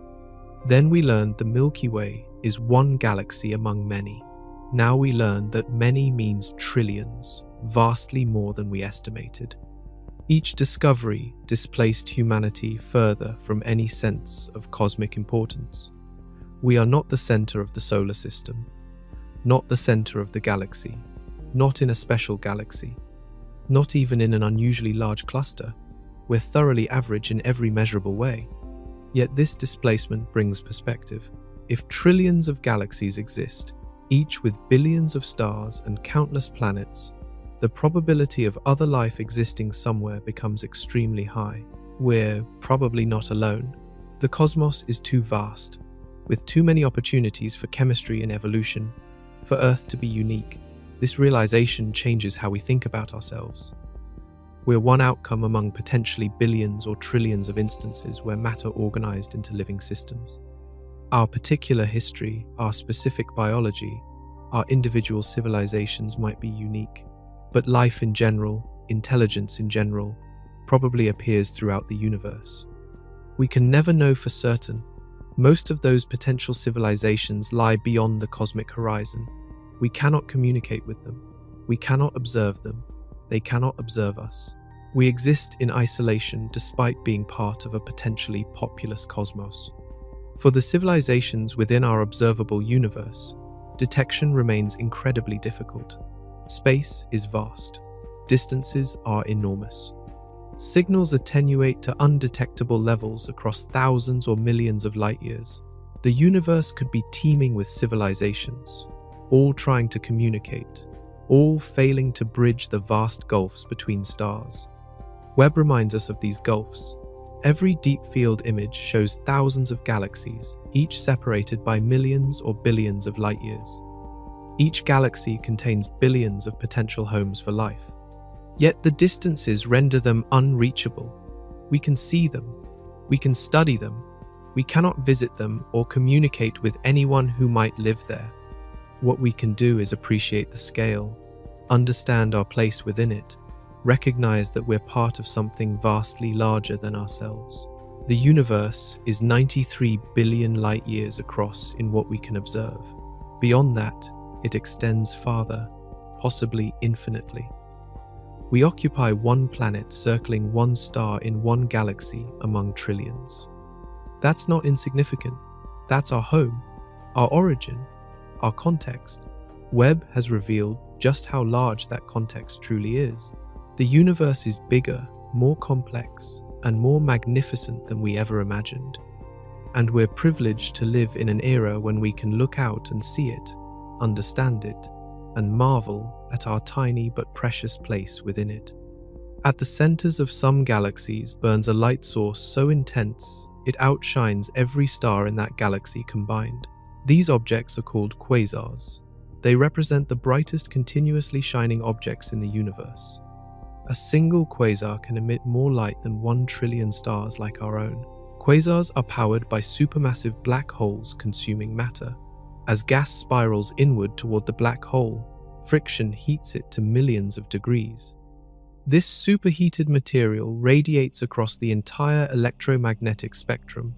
The energy output is staggering, more luminous than the combined light of hundreds of billions of stars compressed into a region smaller than our solar system. Webb has detected quasars, existing when the universe was less than 700 million years old. These ancient quasars pose the same problem as early supermassive black holes. They shouldn't exist yet. Building a black hole massive enough to power a quasar should take billions of years. Yet there they are, blazing in the infant cosmos. One quasar detected by Webb appears so bright that scientists initially questioned whether the measurement was accurate. The object shines with the luminosity of 600 trillion stellar masses. 600 trillion. That's more energy than our entire galaxy produces, concentrated in a space perhaps a few light months across. The light from this quasar has been traveling for over 13 billion years. During that entire journey, the quasar's radiation has been streaming through space in all directions. Only an infinitesimal fraction happens to travel in Earth's direction. The total energy this object has released into the cosmos is almost incomprehensible. Quasars also serve as cosmic flashlights. Their intense light illuminates gas clouds between them and Earth. When scientists analyze quasar spectra, they see absorption lines where intervening gas has absorbed specific wavelengths. These absorption features reveal the composition and temperature of intergalactic gas across billions of light years. This technique has mapped the cosmic web in 3 dimensions. Gas along filaments shows up as absorption in quasar light. Voids show minimal absorption. Dense regions show strong absorption. By observing many quasars in different directions, astronomers reconstruct the large-scale structure of the universe. Quasars are not permanent. They represent a phase in galaxy evolution when the central black hole feeds actively. Once the available gas is consumed or expelled, the quasar shuts down. The galaxy continues existing, but the brilliant central engine goes dark. The black hole remains dormant, waiting for new material to fall in. Our own galaxy once hosted a quasar. Evidence suggests the Milky Way's central black hole consumed gas vigorously billions of years ago. The quasar phase ended when the fuel was depleted. Now the black hole sits relatively quiet, occasionally flaring when a star wanders too close or a gas cloud falls inward. Webb's ability to detect distant quasars helps constrain how quickly supermassive black holes grew in the early universe. Each quasar discovery at high redshift pushes back the timeline for when these monsters became active. The data suggests black hole growth happened faster than standard models allow, adding to the mystery of early structure formation. What makes quasars especially valuable for studying the universe's scale is their visibility across enormous distances. A quasar billions of light years away can be detected because it shines so brilliantly. Galaxies at similar distances might be too faint to see, but quasars announce themselves clearly. This means quasars serve as markers for the universe's extent. The most distant quasars define the frontier of observable space, and when galaxies collide, something even more spectacular occurs. Webb captured images of galaxies in the process of merging, 2 massive collections of stars, gas, and dark matter rushing toward each other at speeds measured in millions of miles per hour. When they meet, the collision transforms both. Despite the violence, individual stars rarely collide. Space inside galaxies is mostly empty. Stars are separated by vast distances. When 2 galaxies merge, their stars pass through each other like 2 swarms of gnats interpenetrating. The stellar populations mix, but direct stellar collisions are extremely rare. Gas behaves differently. Gas clouds from the 2 galaxies do collide. They crash together at tremendous velocities, creating shock waves that compress the gas to extreme densities. This compression triggers massive bursts of star formation. Thousands or millions of new stars ignite within a few million years. The merger region blazes with the light of newborn stellar populations. Webb observed one merger in particular that showcases this process. 2 galaxies, designated as ARP 107, show a dramatic collision in progress. The larger spiral galaxy is being disrupted by a smaller elliptical intruder. The impact has created brilliant knots of star formation visible as bright blue regions in ultraviolet light, appearing red in Webb's infrared view due to redshift. The tidal forces during a merger are immense. Gravity pulls stars and gas into long streamers extending hundreds of thousands of light years from the main bodies. These tidal tails eventually fall back into the merger remnant, but they create striking visual features during the collision process. Simulations show that major mergers between similarly sized galaxies produce elliptical galaxies.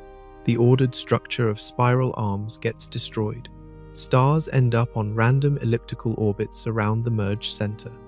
Gas falls toward the core, where it either forms stars or feeds the central black hole, creating an active galactic nucleus. The Milky Way is heading toward a merger with Andromeda. The two galaxies are approaching each other at about 250,000 miles per hour. In approximately 4 billion years, they will collide. The merger will take several billion years to complete as the galaxies make multiple passes, gradually spiraling together due to gravitational interactions and energy loss. When Milky Way and Andromeda merge, Earth's night sky will transform. Andromeda will grow larger in apparent size as it approaches, eventually filling a significant portion of the sky. During the merger itself, newly formed star clusters will blaze across the heavens. The combined galaxy, sometimes called Milkomeda, will be an elliptical containing all the stars from both progenitors. Webb also detected mergers in the very early universe, galaxies colliding when the cosmos was less than 1 billion years old. These early mergers might explain some of the unexpectedly massive galaxies found at high redshifts. Instead of growing gradually through steady star formation, galaxies could build mass quickly by merging with neighbors. The merger rate was higher in the past. The universe was smaller and denser.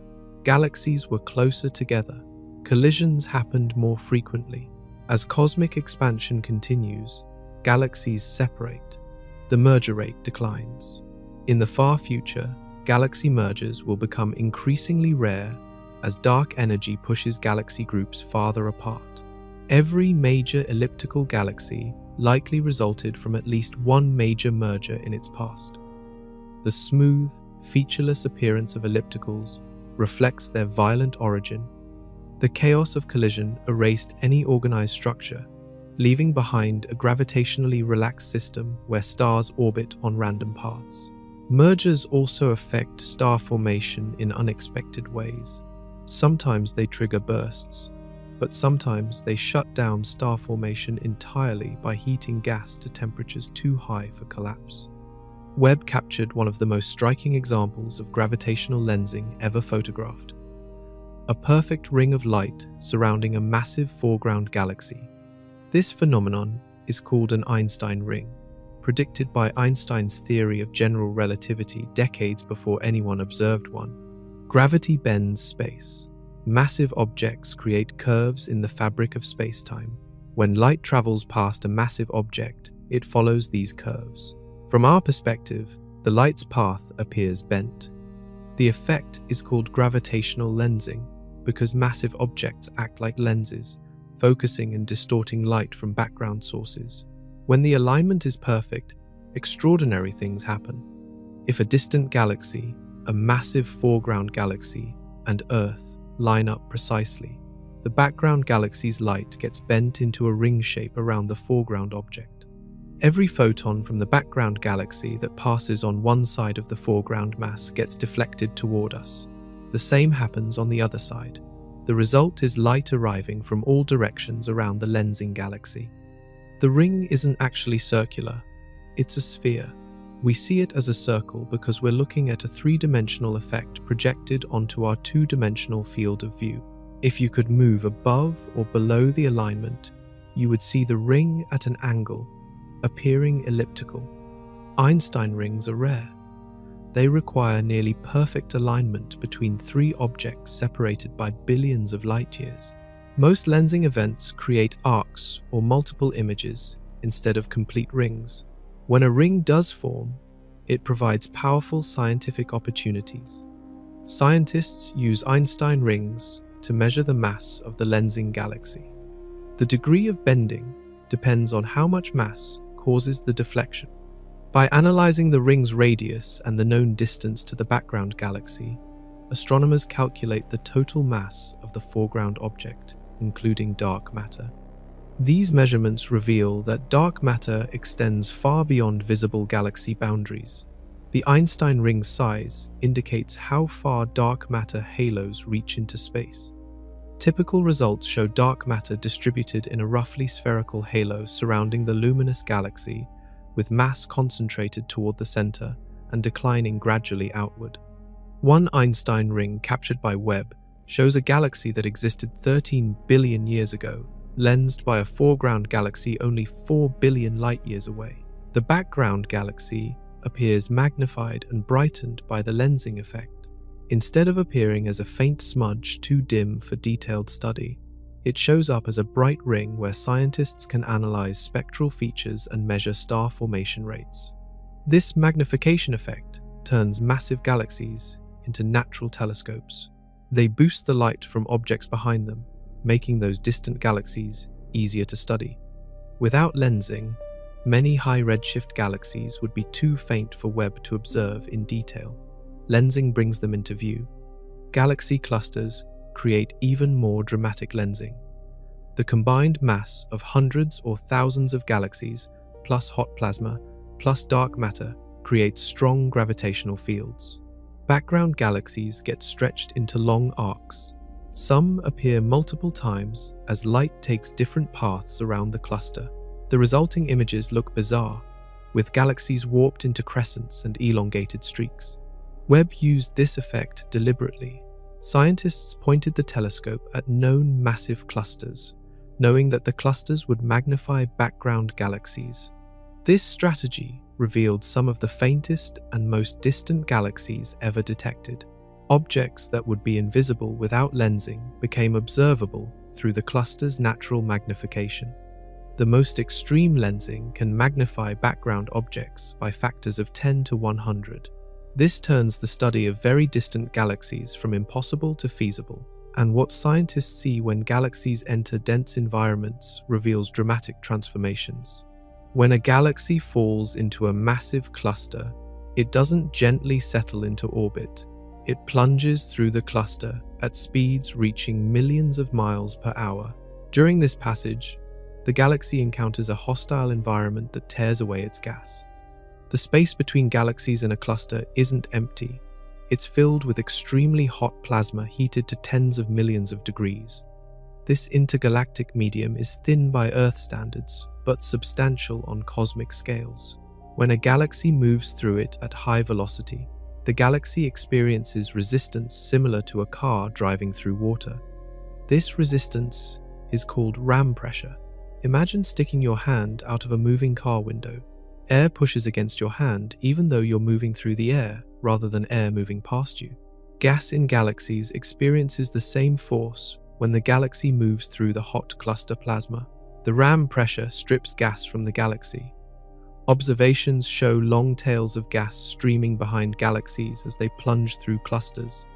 These tails can extend for hundreds of thousands of light years, containing enough material to build millions or billions of stars. Instead, the gas gets left behind in the cluster environment. Without gas, the galaxy cannot form new stars. Star formation requires cold gas that can collapse under gravity. Once a galaxy's gas is stripped away, star formation stops within a few 100 million years. Existing stars continue shining, but no new ones replace those that die. The galaxy transforms from a blue, star-forming spiral into a red, quiescent elliptical or lenticular. Webb detected numerous examples of this process called environmental quenching. Galaxies in clusters show much lower star formation rates than similar galaxies in less dense environments. The difference is dramatic. A galaxy in isolation might form several stellar masses worth of new stars per year. The same galaxy, after falling into a cluster, might form zero. The effect is especially pronounced for smaller galaxies. Massive galaxies have deeper gravitational wells that hold onto their gas more effectively. Small galaxies have weaker gravity. Ram pressure can strip away their entire gas content in a single passage through the cluster core. They become red and dead, containing only old stellar populations with no ongoing star formation. One image from Webb shows a galaxy nicknamed the Jellyfish Galaxy. As it falls through its host cluster, ram pressure strips long tentacles of gas and stars trailing behind the main body. Star formation continues in these tentacles for a brief period before the gas dissipates completely. The galaxy leaves behind a trail of star clusters, marking its path through the cluster. Tidal interactions also play a role. The combined gravity of the cluster and neighboring galaxies pulls on the infalling galaxy. These tidal forces can strip away outer stars, leaving behind a smaller, more compact remnant. Over billions of years, large spiral galaxies that fall into clusters can be reduced to small elliptical galaxies through this stripping process. The cluster environment also prevents galaxies from accreting new gas from intergalactic space. In isolation, galaxies continuously draw in fresh material from surrounding cosmic web filaments. This replenishes gas consumed by star formation. In clusters, the hot intergalactic medium is too energetic to be captured by individual galaxies. The supply of fresh gas gets cut off. Scientists estimate that approximately half of all galaxies in the universe reside in groups or clusters. This means environmental effects influence the evolution of a huge fraction of the galactic population. Understanding how environment shapes galaxies is crucial for understanding galaxy evolution as a whole. And across cosmic time, these environmental effects have changed the chemical composition of everything that exists. The early universe contained almost nothing but hydrogen and helium. These are the two lightest elements, formed in the first minutes after the Big Bang. Everything else came later, forged inside stars and scattered through space when those stars died. Webb detected this evolution by analyzing the spectra of galaxies at different distances. Nearby galaxies show spectral lines from many elements: carbon, oxygen, nitrogen, iron, silicon, magnesium. The full periodic table appears in their light, but the most distant galaxies show primarily hydrogen and helium, with only traces of heavier elements. This pattern reveals how the universe has been enriching itself with heavy elements over billions of years. The technical term is metallicity. Astronomers call anything heavier than helium a metal, even though elements like oxygen and carbon aren't metals in the chemistry sense. Low metallicity means few heavy elements. High metallicity means abundant heavy elements. The first stars formed from pure hydrogen and helium. When these massive stars exploded as supernovae, they ejected newly created heavy elements into surrounding space. The next generation of stars formed from gas enriched with these elements. When those stars died, they added even more heavy elements. Each stellar generation increased the metallicity of available gas. Scientists measure this by examining absorption and emission lines in galaxy spectra. Specific elements produce characteristic patterns. Oxygen creates lines at particular wavelengths. Carbon creates different lines. By measuring the strength of these lines relative to hydrogen, astronomers determine how much of each element exists in the gas. Results show that metallicity increases steadily from high redshift to low redshift. Galaxies at redshift 8 show metallicities around 2% of what we observe in nearby galaxies. Galaxies at redshift 4 show 20%. Galaxies at redshift 2 show 50%. By redshift 0, meaning the present day, metallicity reaches current levels.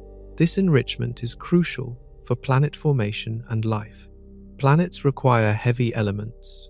You cannot build a rocky world from hydrogen and helium alone. Carbon-based life needs carbon, obviously, plus nitrogen, oxygen, phosphorus, and other elements. Early generations of stars provided the raw materials for everything more complex than hydrogen gas. Our star is a third-generation star at minimum. It formed from gas already enriched by previous stellar generations. That gas contained the silicon, iron, oxygen, and other elements needed to build Earth and everything on it. Every atom in your body except hydrogen was created inside a star and released through a supernova or stellar wind. Webb's observations show this enrichment proceeding faster in some environments than others. Dense regions where stars form rapidly accumulate heavy elements quickly. Sparse regions where star formation proceeds slowly remain metal poor longer. Galaxy mergers accelerate enrichment by triggering intense starbursts that produce and disperse heavy elements rapidly. The most metal-poor galaxies Webb detected exist at high redshifts. These pristine systems contain gas that has experienced minimal stellar processing. Studying them reveals what the universe's raw material looked like before significant enrichment occurred. The composition matches predictions from Big Bang nucleosynthesis, the process that created elements in the first minutes after the Big Bang. Interestingly, even in metal-poor galaxies, some elements appear more abundant than others. Oxygen enriches faster than iron because different types of stars produce different elements. Massive stars that die young produce mostly oxygen. Smaller stars that live longer produce more iron. The ratio of oxygen to iron reveals the history of star formation in a galaxy. By tracing metallicity across cosmic time, scientists reconstruct the chemical evolution of the universe, from pure hydrogen to a cosmos where heavy elements comprise a few percent of all matter. That few percent made all the difference, enabling planets, chemistry, and eventually life.